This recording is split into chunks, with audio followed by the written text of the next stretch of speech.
खुशियों का मौका है, हर तरफ खुशियां ही खुशियां हैं, क्योंकि आज हम बहुत बड़ी खुशी को सेलिब्रेट कर रहे हैं। मैं मारिया ज़ोहैब प्रोग्राम हतमी सच्चाई के स्पेशल एपिसोड में आपको खुशामदीद कहती हूँ। नाजरीन, आज हम मेरे और आपके मसीहा की खुशी को सेलिब्रेट कर रहे हैं। मेरे और आपके निजात दहिंदा के पैदा होने की खुशी को सेलिब्रेट कर रहे हैं। जी हाँ, आप जान चुके होंगे कि हम आज क्रिसमस का मौका है, क्रिसमस पर बात करेंगे। आज का जो खास मौजू है वो क्रिसमस के हवाले से है, जो कि है निजात दहिंदा पैदा हुआ। मेरा ईमान है कि आज आप बहुत बरकत पाएंगे। खुदा के अजीम खादिम मसीह के पैदा होने की अहमियत को उजागर करेंगे और उनका इस दुनिया में आना तमाम इंसानियत के लिए यीशु मसीह का जो पैगाम है वो उस पर बात करेंगे। सर, आज के शो में मैं आपको वेलकम करती हूँ। जनाब पादरी शफीक कमल साहब हमारे साथ मौजूद है। आज के शो में आपको वेलकम करती हूँ और साथ ही साथ मेरी तरफ से आपको क्रिसमस मुबारक। आपको भी मुबारक। जी सर। अच्छा सर, आज हम बात करेंगे निजात दहिंदा पैदा हुआ, यानी मेरा और आपका मसीहा जो है वो इस दिन दुनिया में आए। सो आज के टॉपिक के हवाले से मेरा पहला सवाल आपसे है कि निजात का मंसूबा अचानक से तैयार हुआ या सलीबी मौत बकौल सनाउल्लाह अमृतसरी के एक इत्तफाक था?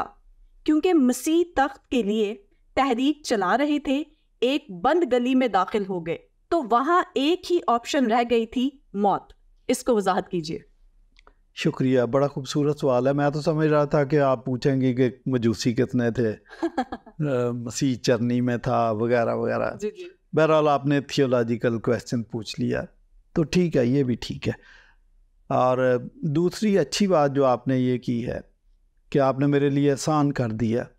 आम तौर पर लोग मसीह की पैदाइश पे मसीह की पैदाइशी की बात करते हैं, लेकिन थियोलॉजिकली चूँकि हम निजात की बात करते हैं तो मसीह की पैदाइश और मौत को हमें यकजा करना पड़ता है, ये मैं आपको बता दूँ। और मसीह की पैदाइशी पे जो मैसेज दिया था कि आलम बाला पर खुदावंद की तमजीद और ज़मीन पर उन आदमियों से जिनसे वो राज़ी है सुलह, तो ये सुलह तो मौत के वसीले से हुई थी, यानी मौत और पैदाइश को यकजा कर दिया गया।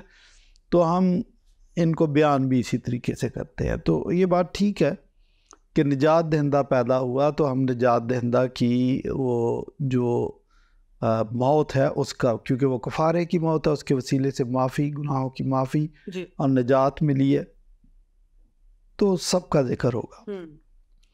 सवाल आपका ये है कि क्या निजात का मंसूबा अचानक से तैयार हुआ या सलीबी मौत बकौल सनाउल्लाह अमृतसरी एक इत्तफाक था? दो तीन सवाल आपने इकट्ठे पूछ लिए। बहुत सारे लोग ये सोचते हैं कि पौलुस ने अचानक से ये थियोलॉजी मुतारफ़ कराई और ये बातें हमारे सामने रख दी। ये तयशुदा मंसूबा नहीं था, लेकिन एक बाइबल के कारी को आसानी से समझ आता है कि ये तयशुदा मंसूबा था, क्योंकि बाइबल हमें बताती है कि मसीह यीशु तो अज़ल से ज़िबा किया हुआ बर रहा था। क्यों? इसका मतलब मंसूबा खुदा के ज़हन में था। जिस तरह मिशनरी लोग कहते हैं कि खुदा का मिशन खुदा के ज़हन में अज़ल से था, खुदा की मोहब्बत उसके ज़हन में अज़ल से थी। तो मसीह यीशु ने भी ये बात बावर कराई जब वो शायरबानी के वक्त यहूदा इस्करियोती ने मसीह यीशु को पकड़वाने के लिए पैसे पकड़े हुए थे, तो मसीह यीशु ने कहा कि आपके साथ ही एक ऐसा शख्स है जो मेरे साथ तबाक में हाथ डालता है और ये मुझे पकड़वाने वाला है ना। और साथ ये भी कहा कि इब्ने आदम तो जैसा उसके हक़ में लिखा है जाता ही है, लेकिन अफसोस उस आदमी पर जिसके वसीले से ये हुआ। तो मतलब मसीह यीशु ने खुद ये बता दिया था कि ये मंसूबा तो तयशुदा, और ये एक दफ़ा नहीं कई दफ़ा ये मसीह यीशु ने बात की कि ये मंसूबा तयशुदा है। इब्ने आदम गुनहगारों के हवाले किया जाएगा, वो उसे मसलूब करेंगे, सलीब देंगे, कत्ल करेंगे, दफन किया जाएगा, तीसरे दिन मुर्दों में से जी उठेगा। इस मकदस को ग्रादों में 3 दिन में खड़ा कर ना। और इन्हें इस ज़माने के ज़नाकार लोग मुझसे निशान तलब करते हैं, इनको यूना नबी के अलावा कोई निशान ना दिया जाएगा। ज़रूर है कि इब्ने आदम ऊँचे पर चढ़ाया जाएगा, और ये सारी बातें इस बात की तरफ इशारा करती हैं कि मसीह यसू को बड़े अच्छे तरीके से पता था कि वो मसलूब होने जा रहे हैं, और तो ये तयशुदा मंसूबा था और ये मंसूबा पहले से तय। न्यू टेस्टामेंट तो हमें ये भी बताती है कि इब्राहिम को पेशतर से खुशखबरी सुना दी गई थी। तो इसका मतलब इब्राहिम अगर मिशनरी था, उसको खुदा ने एक जगह से बुलाया और दीगर कौमों के पास भेजा, तो ये भी तयशुदा मंसूबा ही था, तो ये सब कुछ हुआ ना। आपके सवाल का दूसरा हिस्सा ये है कि जी ये तो सना अमृतसरी ने ये बात की है, वो ठीक है, वो ये बात करता है कि मसीह तख्त के लिए जंग लड़ रहे थे, और जब आप तख्त के लिए जंग लड़ते हैं तो आपके पास दो ऑप्शन होती हैं, या तख्त या फिर तख्ता। तो मसीह यीशु ने भी चूँकि यही एक काम किया, इसलिए तख्त तो उनको मिला नहीं और वो उनको तख्ता मिला। वो एक बंद गली में दाखिल हो गए थे, तो बंद गली में एक ही ऑप्शन रह गई थी, वो थी सजाए मौत, और वो उन्होंने उसको सजाए मौत दे दी थी। ये सलाम अमृतसरी ने कही, बल्कि वो तो थोड़ा सा और आगे जाते हैं कि इसीलिए मसीह ने पुकार पुकार कर कहा कि मेरे खुदा तूने मुझे क्यों छोड़ दिया। हालांकि ये भी आउट ऑफ कॉन्टेक्स्ट बात की। तो मसीह यीशु के साथ ये कहानी नहीं थी कि ये तख्त या तख्ता थे, वो कभी भी तख्त की जंग नहीं लड़ रहे थे। आपको याद होगा कि एक दफ़ा अवाम जमा हुई है और उन्होंने यीशु मसीह के सर पर ताज रखने की कोशिश की कि तू हमारा बादशाह, वो निकल गया था बीच में जी। अच्छा, फिर आप ये देखें कि जब यीशु मसीह की यरूशलेम में दाखिला होता है, शाहाना दाखिला, तो उस वक्त भी नारे लगाए गए, उसकी राहों में कपड़े बिछाए गए, बल्कि आंखें बिछाई गई, नारे लगाए गए। उस वक्त भी उनके दिमाग में यही बात थी कि ये तख्ता उल्टेगा, ये बादशाहत लेगा। जब एक औरत आती है कि मेरे दोनों बेटों को दाएं और बाएं बिठाना, तो उसका मतलब था दो वजारतें, अच्छी वाली वजारतें, कस्टम वाली एक पुलिस वाली है, एक होम मिनिस्टर बना देना, एक को कस्टम में लगा देना। अच्छी, तो ये सारी बातें इस तरफ इशारा करती हैं कि लोगों के जहन में तख्त था, लेकिन मसीह के जहन में कभी भी तख्त या बादशाही, दुनियावी बादशाही नहीं थी। पिलातूस ने भी कहा कि तू बोलता क्यों नहीं, तुझे नहीं पता कि मैं तुझे छोड़ भी सकता हूँ, तुझे स्लीप भी दे सकता हूँ। और फिर ये भी कहा कि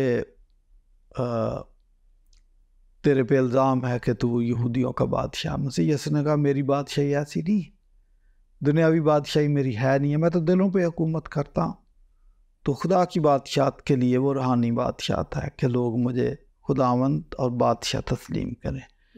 तो ये वाली बात कि यीशु मसीह तख्त या तख्ते के लिए जंग लड़ रहे थे, नहीं, ये कहानी नहीं है। मसीह यीशु को बड़े अच्छे तरीके से पता था कि वो जो काम करने जा रहे हैं उसका अंजाम सिर्फ और सिर्फ मौत है, और वो भी सलीबी मौत। सलीबी मौत के लिए वो बिल्कुल तैयार थे। आप देखें कि जब सलीब पे चढ़ भी गए तो उस वक्त के फकीहों और फरीसियों ने कहा कि अगर तू सलीब से नीचे उतर आए तो हम तुझ पर ईमान ले आएंगे। तो मसीह यीशु अगर चाहते, अगर तख्त और तख्ते की जंग होती तो कहते हैं कि ठीक है, काफ़ी सारे लोग हैं, अब मेरे पीछे भी लग जाएंगे तो मैं उतर आता हूँ। नेवर, उन्होंने तो इस बात का जवाब भी नहीं दिया। तो ये लोग मुख्तलिफ बातें करते रहते हैं। मजूसियों के तोहफ़ों का मैं जिक्र ज़रूर करूँगा कि ये दूर दराज से आए हुए लोग थे। इन्होंने 3 तोहफ़े दिए, सोना, मुर और लिबास। सोना मसीह यीशु के बादशाह होने की दलालत करता है, और मुर खालस्तन मसीह यीशु की मौत की तरफ इशारा करता है, और लबान उसकी कहानत की तरफ इशारा करता है। तो ये तो मसीह यीशु की पैदाइश के वक्त ही मसीह यीशु के ज़िंदगी में जो अज़ली मंसूबा रूनमा होने वाला था, पूरा होने वाला था, इन तोहफ़ों से भी ज़ाहिर होता है। तो ये सब कुछ प्लान था खुदा की तरफ से।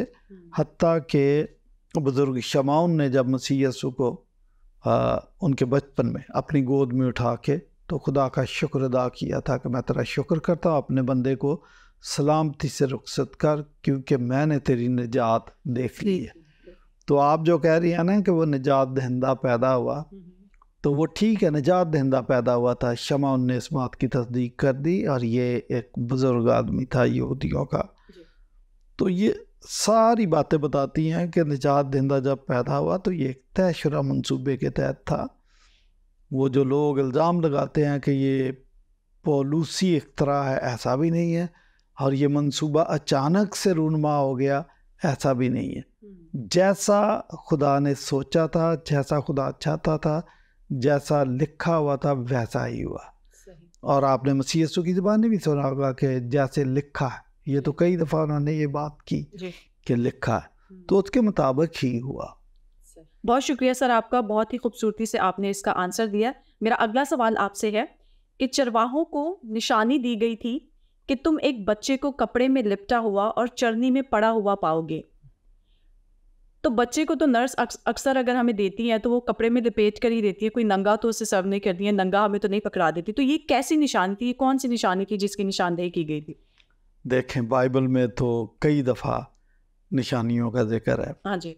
आपने फिल्मों में भी देखा होगा कि अगर अजनबी आदमी अजनबी को मिलता है तो उसको इंस्ट्रक्शन होती है कि कोई ऐसी निशानी या निशान दे जिससे पता चले कि मैं राइट आदमी को मिल रहा हूँ। एयरपोर्ट पे आप किसी को लेने जाते हैं, वो नेम बैंड पकड़े होते हैं। हाँ, तो कोई निशानी होती हाँ है। जी।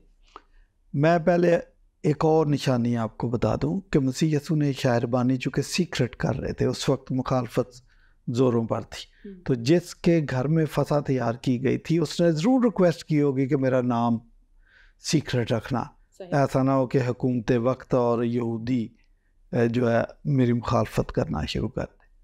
जब शागिर्दों ने पूछा कि कहाँ पर उस्ताद जी आपकी फसा तैयार की जाए, तो उन्होंने कहा सामने वाले गांव में जाओ, एक आदमी को देखोगे कि वो सर पर पानी का मटका लिए हुए जा रहा होगा। हाँ जी।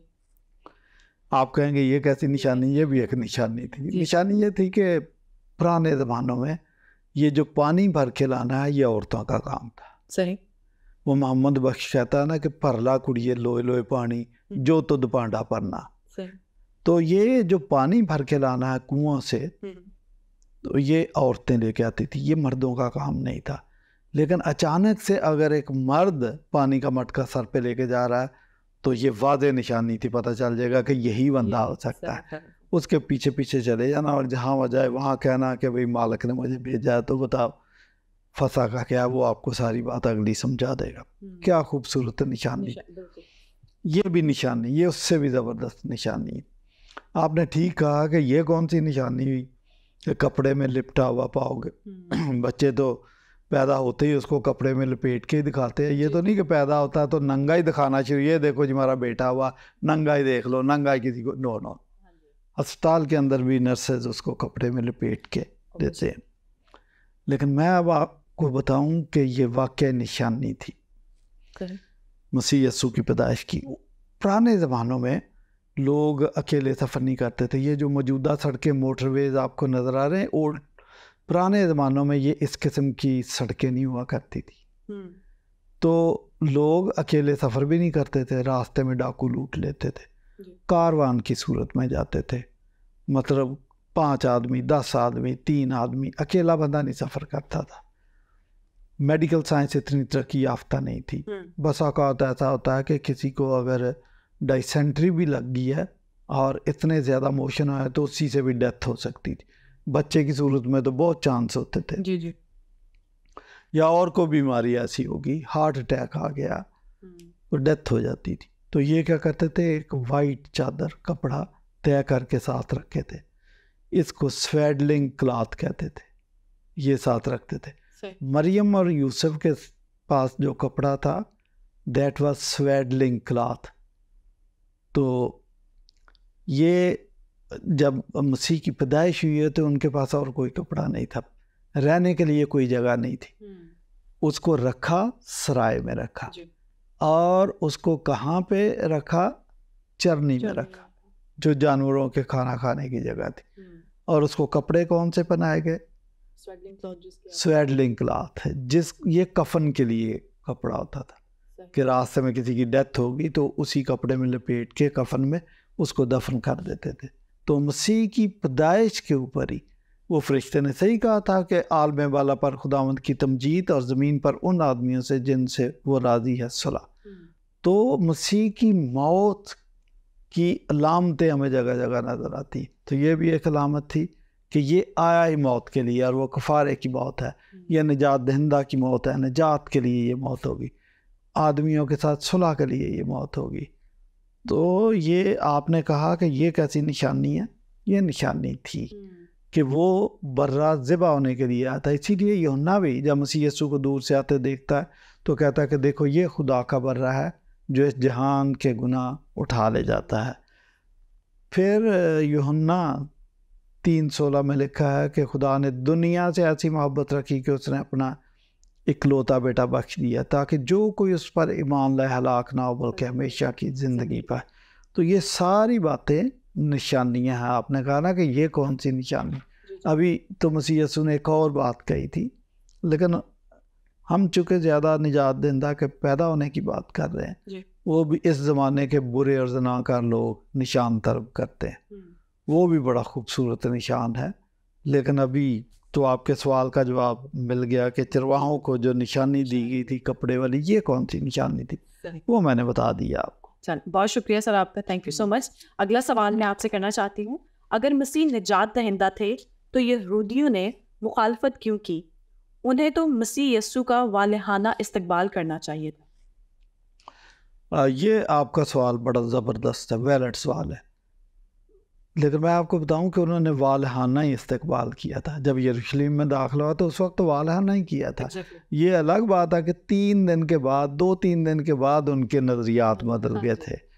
अच्छा, ये ठीक है कि सदियों से जिसका इंतज़ार था उनको वालिहाना इस्तकबाल करना चाहिए था, लेकिन वो वालिहाना इस्तकबाल एक उम्मीद के पेश नज़र था, एक सोच के पेश नज़र था।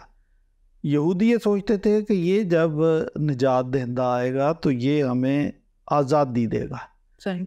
ये निजात का लफ्ज़ नहीं इस्तेमाल करते थे, ये मुखलसी का लफ्ज़ नहीं इस्तेमाल करते थे, ये आज़ादी और ये सियासी आज़ादी की बात करते थे कि कभी तो यूनानियों ने इन पर हुकूमत की, कभी बाबलियों ने इन पर हुकूमत की, कभी रूमियों ने इन पर हुकूमत की, कभी हुकूमत तो इनके पास है लेकिन बाहर की कौमें आके इनको मार बहुत रही हैं, तो ये तो बेचारे परेशान थे। तो इसलिए ये जो मसीह का इंतज़ार कर रहे थे वो यही था कि ये जब आएगा तो ये हमें सियासी आज़ादी दिलाएगा और हुकूमत हमारी होगी, ये उनके जहन के अंदर ये थी।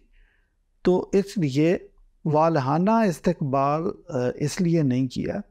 4-5 बातें थी जिनकी वजह से Jewish people they are very confused, वो कन्फ्यूज़ हो गए। पहली बात कि वो निजात को सियासी आज़ादी तसव्वुर करते थे, ये उनके कन्फ्यूजन की जड़ है। इसकी वजह से बहुत सारे प्रॉब्लम उनके दिमाग में हुए। अच्छा, हम जानते हैं कि मसीह तो रूहों की निजात के लिए आया था, उसने रूहों की निजात का बंदोबस्त किया। ये अलग बात है कि मसीह का प्लान ये था कि रूहों की निजात का बंदोबस्त किया जाए, इंसान को ज़हनी तौर पर आज़ाद किया जाए, इंसान को गुनाहों से आज़ाद किया जाए, और जब ये मुकम्मल आज़ाद हो जाएगा और पूरा आज़ाद मुआशरा तश्कील पा जाएगा तो फिर इनको सियासी आज़ादी खुद मिल जाएगी। और यही हुआ, मसीह ने रूहों की निजात का बंदोबस्त किया, 3 सदियाँ लगी। आहिस्ता आहिस्ता ये रूहानी तौर पर भी आज़ाद हुए और फिर एक वक्त आया कि अचानक से चशमज़दन के अंदर पूरे का पूरा रोम क्रिश्चियन हो गया। It became a Christian country.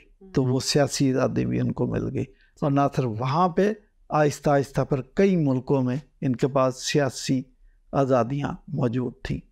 तो मसीह यीशु जिस काम के लिए आए थे वही उन्होंने किया जो यहूदी सोच रखते थे। डायरेक्ट तो वो काम नहीं किया, लेकिन इनडायरेक्टली वो काम भी कर दिया था। अच्छा, यहूदियों के सियासी और मुआशरती हालात इस बात के मुतकाज़ी थे कि वो सिर्फ़ और सिर्फ आज़ादी को सियासी आज़ादी समझे, और इसलिए उन्होंने सियासी आज़ादी समझा। मसीह की मौत पर वो मायूस हो गए। अमाउस की राह पर आप देखें कि वो एक अजनबी शख्स से मिले, बगैर पहचाने ही उससे बातें कर रहे थे, और उसको कहा हमें तो इस शख्स से बड़ी उम्मीदें थी। तो इसका क्या मतलब है कि हमारी सारी उम्मीदों पर पानी फिर गया।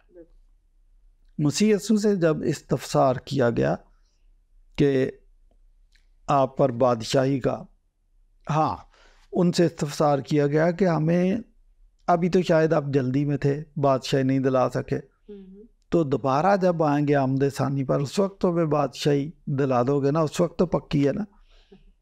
तो उनके दिमाग में हमेशा से सियासी आज़ादी थी और मसीह के दिमाग में हमेशा से ये निजात का तस्वर था और खुदा की बादशाहत का तस्वर था।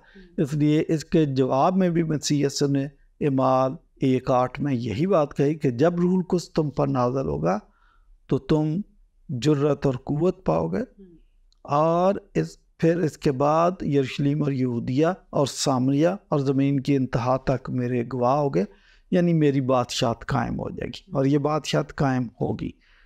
तो ये देखें, यहूदियों के, आपने पूछा कि फिर जब वो इंतज़ार में थे, वो उनका निजात देंदा था, वो उनका बादशाह था, तो फिर वो मायूस क्यों हुए और वालहाना इस्तकबाल क्यों नहीं किया, ये वजूहात थी। तो हुआ ये कि इस्तकबाल करने की बजाय, मसीह के गले में फूलों के हार डालने की बजाय उन्होंने कहा इसको सलीब दो, और सलीब दिलवा के दम लिया उन्होंने। तो वो ये वजूहात थी कि दे वर कंफ्यूज्ड। बहुत शुक्रिया सर आपका इतनी खूबसूरत वजाहत के लिए। अगला सवाल है, कहते हैं पहली 3 सदियों में मसीही क्रिसमस नहीं मनाते थे, हम क्यों मनाते हैं, इसको वजाहत कीजिए। 2-3 बातें हैं, इनको समझ लें फिर आपको पता चलेगा। मैं कहता हूँ उनको मनाना चाहिए था क्रिसमस, ठीक है, लेकिन आप पहले हालात देखें कि हालात क्या थे। आप पहले 3 सदियों की बात कर रहे हैं, आप पहले 4-5 महीने उनका मुताला कर लें माल की किताब से और तारीख की किताब से। वो मुहावरा सुना है कि सर मुंडाते ही ओले पड़े। जैसे ही मसीहत ने स्टार्ट लिया, अंजील की मुनादी शुरू की, तो यहूदियों ने और रोमियों ने इन पर जुल्म के पहाड़ तोड़ दिए, स्टिफनस को कत्ल कर दिया गया और शागिर्दों को पकड़कर हवालात में बंद कर दिया गया। और पहले दिन ही उनको जो वार्निंग दी कि खबरदार आइंदा यीशु का नाम लेकर मुनादी ना करना। जब हवालात में थे, फरिश्ते ने इनको आज़ाद कराया, तो दोबारा से जिन लोगों ने उनको अरेस्ट किया, हमने आपको मना किया था कि खबरदार यीशु का नाम लेकर मुनादी ना करना, आपने फिर वही हरकत कर दी। पतरस ने कहा कि हमें आदमियों के हुक्म की निस्बत खुदा का हुक्म मानना ज़्यादा फ़र्ज है। ये स्टार्ट है, ये स्टार्ट है। लेकिन पहली 3 सदियों के अंदर इनको परेशानियों का सामना था। इनकी तो परसिक्यूशन डे 1 से शुरू हो गई थी जी। और इनको कोड़े भी मारते थे, इनको कत्ल भी करते थे, इनको भूखे जानवरों के आगे भी डाल देते थे, इनका तमाशा भी दिखाया जाता था, इनको सलीब भी दे देते थे। अच्छा, फिर इनके हकूक भी सलब किए। अगर किसी के घर से बाइबल का एक पुर्जा भी निकल आया तो उसको सजाए मौत देने का हुक्म था। अच्छा, अगर आपने मजिस्ट्रेट के सामने सिर्फ ये एडमिट कर लिया कि यू आर क्रिश्चियन, तो गवाहों की ज़रूरत नहीं है, आप सजाए मौत के हकदार हैं। ये पहली 3 सदियों में हो रहा था। अच्छा, एक वक्त ऐसा भी आया कि रूए ज़मीन पर एज अ क्रिश्चियन ज़िंदगी बसर करना मुश्किल हो गया, तो ये चले गए गारों के अंदर रहना शुरू कर दिया। अब ऐसी सूरत हालात के अंदर मुझे आप बताएं कि इनको क्रिसमस मनाने की सूझी हुई थी, वो कैसे करते? हाँ, जब 4वीं सदी के शुरू में मसीहत आज़ाद हुई, इनको मुनादी करने की, इनको वर्शिप करने की आज़ादी मिल गई, क्रिश्चियन कंट्री वजूद में आ गया, फिर उन्होंने क्रिसमस मनाना भी शुरू किया।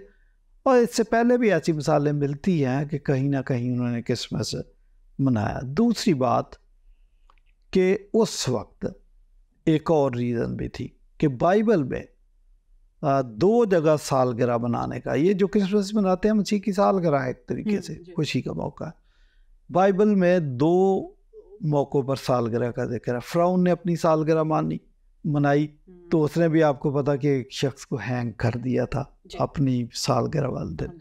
न्यू टेस्टामेंट में हेरोदीस अपनी सालगिरह मना रहा था, तो उसने यूहन्ना का सर कटवा दिया। आज शायद लोगों के ज़हन में ये बात आती होगी कि भाई सालगिरह मनाओ तो एक बंदे की कुर्बानी भी हो जाती है। शायद एक ये वजह भी थी वहम भी हो सकता है, लेकिन बहरहाल जब मसीहत को आज़ादी मिली है तो फिर उन्होंने क्रिसमस मनाना शुरू किया। अब मनाना चाहिए और हमें भी क्रिसमस मनाना चाहिए, ये सारी बातें हैं।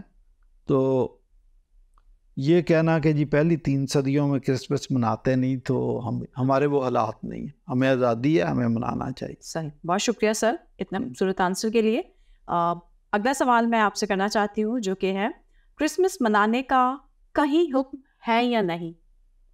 उसी से मुंसलिक है ये क्वेश्चन।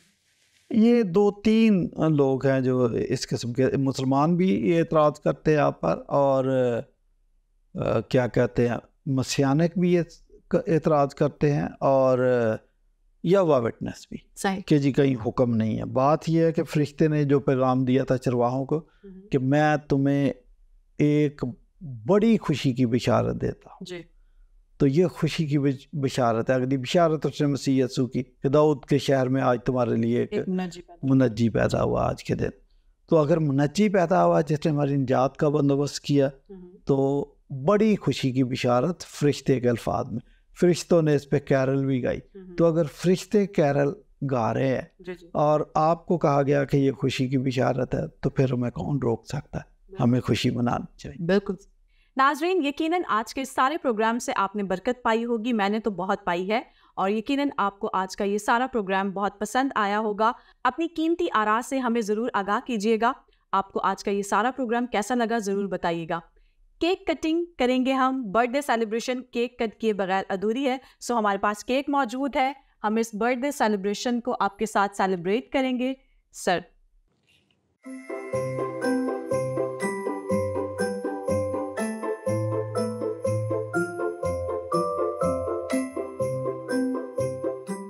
हमें ज़रूर अपनी कीमती आरा से आगाह कीजिएगा। आपको आज का ये सारा प्रोग्राम कैसा लगा ज़रूर बताइएगा।